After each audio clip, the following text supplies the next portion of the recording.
I'd like to welcome you to a very ruined, forgotten stone circle. Very atmospheric. It's in some woodland and gradually being encroached on. This Bronze Age circle, for some reason, had a tree plantation put right through it. It remains fairly forgotten about and little visited numerically, but I think that there are a small number of people using it qualitatively, leaving offerings and items here to be affected by the vibes of the place, the energy, if you're going for that kind of stuff. I first came here on the 31st of December 1999 in the last half hour or so of daylight as the day was sinking into gloom. Little did I know that I would have some photographs a couple months later. Remember that? Getting the photographs developed, sent off in the post, and then developed once you'd used up all your film. So February 2000, I got the photographs back, and on some of the photographs there were these slight lighting effects. What were they? I would like your opinion on these.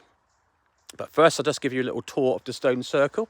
What survives of the stone circle is basically a wide arc, semi-consumed by the embankments and vegetation around it. You've got this kind of troll-like figure there just behind me, quite an interesting character. I wonder if others perceive its anthropomorphisms. And then going around to the north is a semicircle of stones at intervals. Now, this is now the equinox 2024, the autumn equinox. I was here just after midsummer, and someone's been here and done a lot of clearance between summer solstice and the equinox, because the arc has been well and truly cleared, and I think that perhaps I'm seeing more stones here than I have before. If you carefully follow the arc around to the north in a bend, you will join up the stones, and it's really interesting. It is a really moody place. It kind of makes me think of Glastonbury Grove in Twin Peaks. It has that thin place kind of feel. Not evil, definitely not evil, but it's a powerful place. It's a place that can, I think, affect the mind, affect the senses, and you're close to this arterial route, but it's removed, it is sacred, it is enclosed.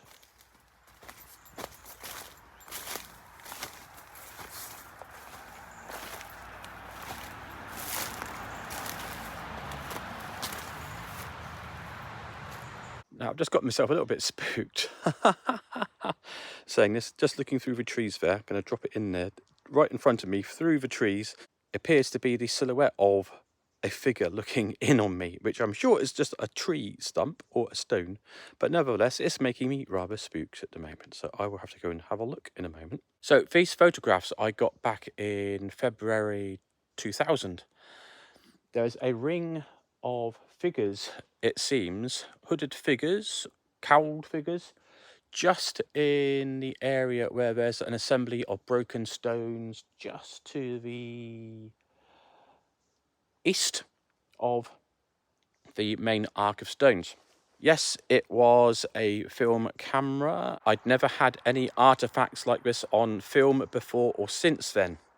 If they were just simple bits of light pollution somehow entering onto the film, why pick sunset on the last day of 1999 to appear on my film? Maybe it's just complete synchronicity. Out of all the times it didn't happen, it's happened on this once, and there is no cause involved with this correlation of some marks on my film, the location and the date. I'll enter the details of the film and camera in the description. I'm hoping I've still got it down somewhere, as well as the actual photographs. But it still feels a rather special significance. I do fancy there is a power about this place, an influence. Again, as I've said, it's not bad, it's just a power, which could be taken as intimidating, overwhelming, or it could be kind of innovating and energizing. Were they hooded spirit figures as we mark the end of the millennium?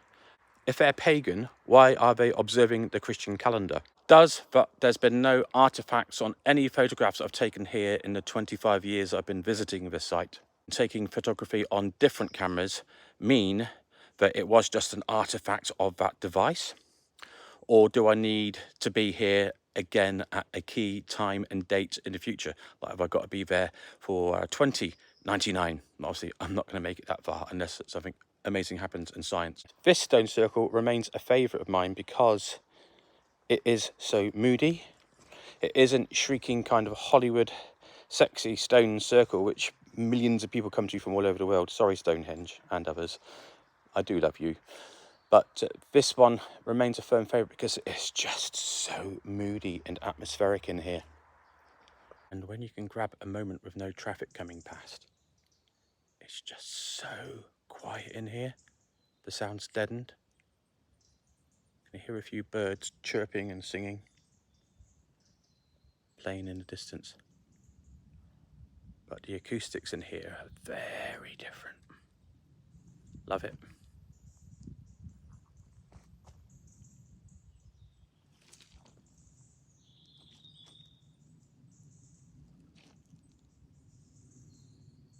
And the feature which I was getting a bit spooked about, like it was a bit of a silhouette of a person or a figure, it is a tree stump.